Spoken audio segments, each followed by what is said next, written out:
Hey guys, welcome back to the channel.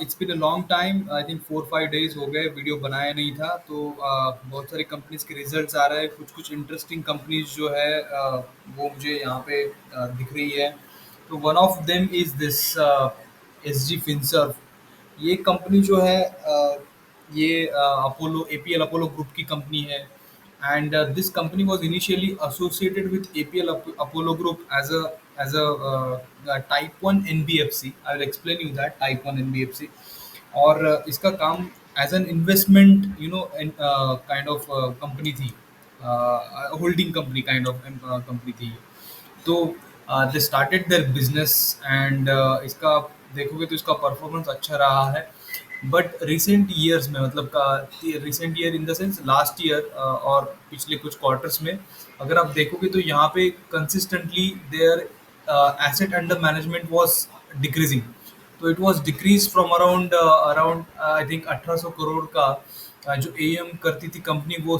धीरे धीरे करके डिक्रीज होके Q2 FY25 में it got reduced to 822 crores, right? So this was deliberate reduction in the AUM. ये उन्होंने जानबूझ के किया था. अब ये क्यों किया जानबूझ के? क्योंकि इनको जो है इनको अप्रूवल चाहिए था टाइप 2 एनबीएफसी का, राइट? अगर आप आरबीआई की वेबसाइट पे सर्च करोगे कि कितने प्रकार की एनबीएफसी होती है, कितने टाइप्स की एनबीएफसी होती है, तो आपको वहाँ पे आई थिंक 9-10 टाइप्स की एनबीएफसी मिल जाएंगी अलग अलग फंक्शंस की. तो ये जैसे बजाज फाइनेंस हो गया और बहुत सारी जो एनबीएफसी है अपनी हाउसिंग फाइनेंस कंपनीज हो गई, वो देर ऑल एनबीएफसीज. तो वो they're all like type two category में आती है which can do the business of lending to the other people basically, right? Retailers को लेंड कर सकते हैं, वेंडर्स को लेंड कर सकते हैं, बिग कॉर्पोरेट्स जो है उनको लेंड कर सकते हैं. So this is a kind of type 2 NBFC and they wanted to apply, I mean they wanted to convert this type 1 into type 2, right? Type 1 में रह के ये बिजनेस नहीं कर पाते वो लेंडिंग का, तो इसलिए उनको दे हैड टू ये रेगुलेटरी कंप्लायंस करना था, इसलिए उन्होंने टाइप 2 के लिए एप्लीकेशन दिया. जब उन्होंने टाइप 1 ये एप्लीकेशन दिया टाइप 2 का करने के लिए तो आरबीआई ने उनको बोला कि ये एयूएम का ग्रोथ आपको घटाना पड़ेगा because of this regulatory compliance and they did this. तो इन्होंने 1600 करोड़ से ये पूरा 800 करोड़ तक एयूएम घटाया और उसके बाद इनको अराउंड सितंबर या फिर अक्टूबर के शुरुआत में इनको लाइसेंस मिल गया and they started working again on the AUM. So यहाँ से ये रिबाउंड हुआ है basically. If you look at this is consistently down और उसके बाद ये रिबाउंड हो चुका है यहाँ से. अगर रिबाउंड में आप देखोगे तो इमीडिएटली पर क्वार्टर एयूएम इन्होंने ऑन एन एवरेज कितना जोड़ा है? अराउंड 750 करोड़ का पर क्वार्टर का ग्रोथ है. तो 822 करोड़ से 1568 करोड़, उसके बाद इन्होंने जो क्लोजिंग बुक है इनकी FY25 की, तो इन्होंने एयूएम का ग्रोथ किया है 2326 करोड़ का ग्रोथ किया है, जो मतलब 1891 करोड़ था Q3 FY24 में 1891 करोड़. नाउ उसको भी सरपास करके the AUM is now 2326 crore. And अभी पैट यहाँ पे जो इंटरेस्ट इनकम है वो भी अकॉर्डिंगली इंक्रीज हो रहा है. And if you see the PAT you will see flat because इसमें कॉनकॉल में एक एक चीज बहुत इंटरेस्टिंग निकल के आई है कि यहाँ पे जब ये कंपनी का एवीएम का ग्रोथ डिक्रीज हो रहा था, जब ये कंपनी टाइप 1 में थी ना, तो वहां पे इनको इनके पास जो है क्रेडिट अवेलेबल नहीं था बैंक से. बिकॉज ऑफ दैट उनको बोरो करना पड़ा अपने प्रमोटर से, मतलब एपीएल अपोलो से. तो ये जो फ्लैट आपको दिख रहा है ग्रोथ, ये वाला 24 करोड़ Q3 में, so they had to repay the debt to promoters, right? जो उनको एक लो क्रेडिट कॉस्ट पे जो मिला था उनको रीपे करना पड़ा. तो अभी ये जो लास्ट क्वार्टर में जो 24 करोड़, अभी जो रिसेंट क्वार्टर्स में जो sorry let the train pass and then I'll speak up again. Okay. So जो ये जो Q4 FY25 में ये जो ग्रोथ आई है कंपनी की पैट में, this is because of their own individual performance. इसमें इनको जो बैंक्स का क्रेडिट वापस आ चुका है क्योंकि क्रेडिट एजेंसीज ने इनका रेटिंग इंक्रीज कर दिया है and because of that now banks are available to provide credits for this company. So everything is back on track for this company. जो रेगुलेटरी हर्डल था, that regulatory hurdle is cleared and company will on a growth path. Company एक growth path पे निकल पड़ी है. That we need to track this now. if you look at this, if you look at this year FY25 versus FY24, there is 39% growth in the AUM. Now out of this, ये 39% growth भी ये कब आई है? ये जो second half में आई है growth, right? ये देखिए ये वाला जो है ना, Q3 और Q4 में ग्रोथ आई है, otherwise Q1 and Q2 was like वहां पे ग्रोथ ही नहीं था कुछ भी. So this is like, this number is subdued number. I mean, this could have been a better number, but because of that subdued Q2, ये number थोड़ा सा down हो गया है. Now let's not delve into और pat कितना है और pat margin कितना है, इंटरेस्ट इनकम कितना, बट ये क्योंकि अभी यहाँ से ग्रोथ स्टार्ट हुआ है एयूएम में, तो ये भी बढ़ेगा. अगर आप इनके नंबर्स देखोगे, यहाँ पे कुछ इंटरेस्टिंग नंबर्स है. तो ग्रॉस डिस्बर्समेंट, ये पूरे साल का डिस्बर्समेंट कंपनी ने किया है अराउंड 17,705 करोड़ का. और एयूएम जो है, एयूएम जो है वो है अराउंड 2300 करोड़ का. अब ये एएम जो है वो एंड ऑफ पीरियड है, मतलब क्या? ये कंपनी का जो चर्निंग रेट होता है ना, वो अराउंड 30 to 35 डेज है. इसका मतलब क्या है कि जो कंपनी जो लोन देती है ना, तो उसका जो पीरियड होता है वो अराउंड 30 to 35 डेज में कंपनी के पास ये लोन रिपे हो जाता है. इसलिए ग्रॉस डिसबर्समेंट हमेशा आपको ज्यादा ही दिखेंगे, क्योंकि ये पूरे साल का नंबर है. और ये जो है ये नंबर, और ये इसको ऐसे समझिए कि अब तक मतलब Q4 FY25 के एंड तक कितना एसेट कंपनी के पास कंपनी मैनेज कर रही है, मतलब इतने लोन लाइव है कंपनी के पास. ठीक है. So that is the gist basically, because people will ask, इसको क्वेश्चन आ जाएगा कि किसी को क्वेश्चन आता है तो ग्रॉस डिसबर्समेंट ज्यादा क्यों है एयूएम से, right? If you look at this interesting number NPA, इनका एनपीए नील है, there is no NPA. That is because इनका most of the loan book is secured loan book. और ये इसका रीजन भी है. When I will explain the business model, I'll tell you this why the NPA is nil. If you look at the return on equity, it is now 8% on annualized basis, but company is planning to take this number to 18 to 20%. Right? I think 18% का वो बोल रहे हैं. And looking at the projections which they have given, perhaps they could achieve that number. If you look at this now, journey ahead, एक slide उन्होंने दिया है और कॉन कॉल में भी उन्होंने बोला है, like in FY26 they will achieve an AUM of 4,000 crores, which is I think conservative number, because if you calculate कि अगर आप ये करते हो 750 करोड़ पर क्वार्टर का, अगर ये रन रेट जोड़ते हैं ना, और एयूएम का ग्रोथ भी जो आ रहा है, तो ये नंबर सरपास हो जाएगा, मतलब अगर वो ग्रोथ से मेंटेन रहा तो. ठीक है. और जैसे यहाँ पे मैंने कुछ कैलकुलेशन किया होगा, नीचे है, ओके ठीक है. तो और FY27 में ये लोन बुक का ग्रोथ है 6,000 करोड़ का. तो किसी ने कॉन कॉल में ये पूछा भी कि ये तुम बहुत कंजर्वेटिव नंबर दे रहे हो, this could be around 6,000 number, but company is conservatively stating that number, and they said that they will overachieve. I mean ये guidance तो overachieve कर लेंगे उसको. तो okay, so we'll take this number on its face value right now for our calculation, right? अगर ऊपर growth आ गई, that is our benefit, that is our profit, right? ठीक है. तो let's understand the business model. तो basically ये लोग क्या करते हैं, this is an MSME lender. और ये लेंड कहाँ पे करते हैं? ये लेंड करते हैं होल सप्लाई चेन में. तो जो कंपनी का जो वर्किंग कैपिटल में जो भी डेटर क्रेडिटर है ना, उनको चैनल पार्टनर्स होते हैं, डीलर्स होते हैं, डिस्ट्रीब्यूटर्स होते हैं, रिटेलर्स होते हैं, बायर सप्लायर, इन सबको ये लोग फाइनेंस करते हैं. तो dealer financing, vendor financing and working capital financing ये लोग करते हैं. तो इनके जो भी है ना बड़े बड़े एंकर्स है, मतलब बड़ी बड़ी कंपनीज है. If you look at this list, around I think 44 anchors है. ये सारे बड़े बड़े एंकर्स है यहाँ पे, like including Tata group also. Tata, Adani, ये सब बड़े बड़े लोग हैं. तो इनका एक्चुअली क्या होता है ना, एंकर्स के साथ एक टाइप होता है. अब ये जो सारे वेंडर्स और डीलर्स होते हैं, they are all associated with the basically this big companies. So big companies are called as anchors, right?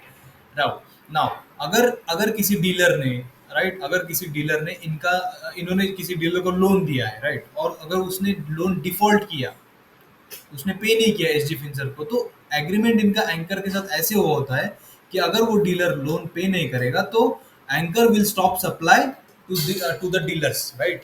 तो ये सारे एस्टेब्लिश्ड डीलर्स होते हैं. तो जो एनपीए होने का चांस है वो यही से है. ये लोग पैसा नहीं देंगे तो एनपीए बढ़ेगा, बट वो चांस बहुत बहुत कम है, स्लिम चांस है, because of these agreements, right. तो this company is like working in a niche kind of area where regular banks जो होती है ना, बड़ी बड़ी बैंक्स, दे कैनॉट वर्क, मतलब वो इस लेवल पे जाके इमीडिएटली किसी डीलर को या फिर किसी छोटे वेंडर को अगर कैपिटल चाहिए इमीडिएटली, तो बैंक के थ्रू जाएंगे, बैंक के थ्रू जाएंगे, तो वो ये जल्दी कैपिटल आएगा नहीं। तो बट ये कंपनी जो है वो इमीडिएट कैपिटल प्रोवाइड करती है, ये डीलर्स को, चैनल पार्टनर्स को, डिस्ट्रीब्यूटर्स को, रिटेलर्स को। मिनिमम डॉक्यूमेंटेशन और इनका डिजिटल सब एनवायरनमेंट है, and through the digital environment it is very easy to get the loan 24 hours.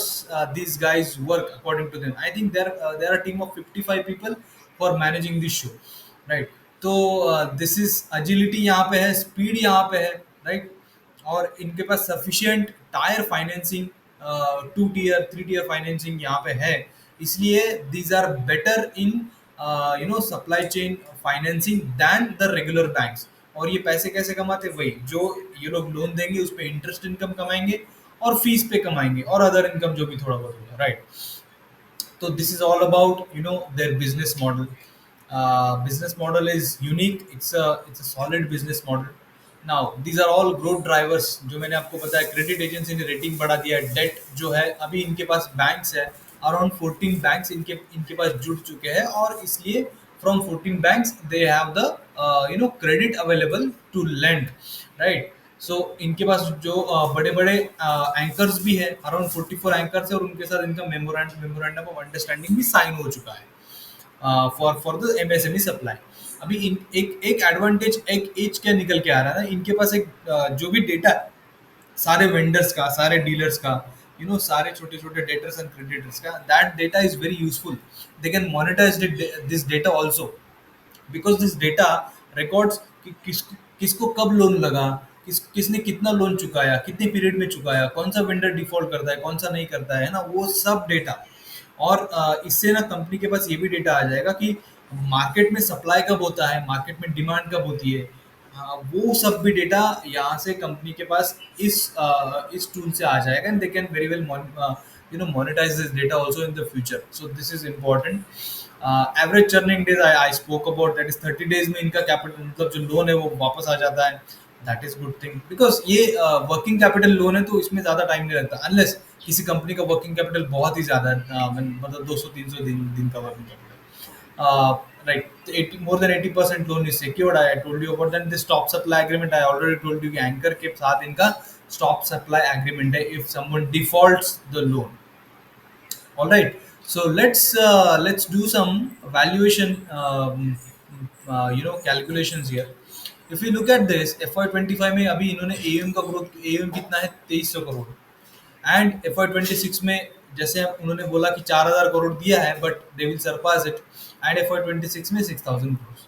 Now if you look at the PAT guidance which they are guiding, so there are two ways to look at it, right? Best case and base case. Now what company is saying, basically इनका जो run rate है अभी PAT का, वो है around 25 crore पर quarter, right? PAT का run rate, this is very important, but they're saying that they will add up like 10 to 15 crores into that run rate, right? तो मैंने यहाँ पे दो सिनारियो लिया है। एक जो कॉनकॉल में कंपनी ने बोला कि हम FY26 में 200 करोड़ करेंगे पैट, और FY27 में 300 करोड़ करेंगे, ठीक है? तो अगर ये वाला मैं लेता हूँ पैट बेस्ट केस में, देन मेरा मेरा forward P on the current market क्या पाता है, FY26 में 13 एंड FY27 में 8। So let's not talk about FY27, it's a बहुत दूर का नंबर है। तो ये 13 आता है, which is very low forward P, और ग्रोथ रेट कितना है कंपनी का, more than 40%। So this is attractive. Now again अगर मैं दूसरा सिनारियो लेता हूँ यहाँ पे 150, अज्यूमिंग कि वो 35 करोड़, अराउंड 35-37 करोड़ पर क्वार्टर ऑन एन एवरेज करते हैं, राइट? तो वो आता है 150 करोड़, ठीक है? 150 करोड़ का profit, net net profit on the 4000 crore के एयूएम के पास, के एयूएम के साथ। तो मुझे उसमें कितना पी आता है, फॉरवर्ड पी आता है 17, which is also good. I mean, not bad.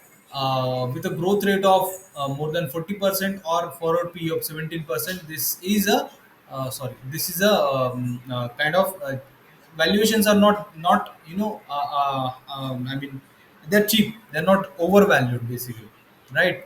So if you look at all this data, this company is trying to tell you something. You need to look at the numbers. These numbers are telling you something. You need to read that.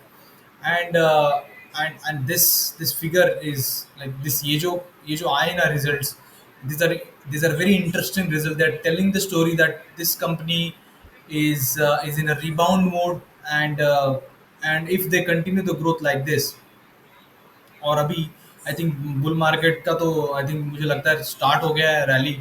So keep watch on companies like this, because they will grow faster in such a growing environment, जहाँ पे अगर इनके पास अभी licence भी है, तो इस पे ध्यान रखिए, इसको स्टडी करिए. ये वीडियो को एज अ बिगिनर आप इसको use करिए to initiate your study, and then you go back into the company. I mean, company numbers, आपका उसको कॉन कॉल पढ़िए, लास्ट लास्ट 3 कॉन कॉल्स पढ़िए. You will come to know, read about their read about the company through the presentation, and then build your conviction on this, and then take your decision. All right. So this is it about SG Finserv. It's a fantastic company right now. ये वाला जो S G Finserv है, फिर दूसरा वो Samman Capital है, they are on now back on growth path. So this is about SG Finserv, and I'll see you in the next video. Uh, if you like this video, give it a like, share, and please subscribe so that I'll get a motivation to make another video like this. And do share with your friends also. Thank you very much.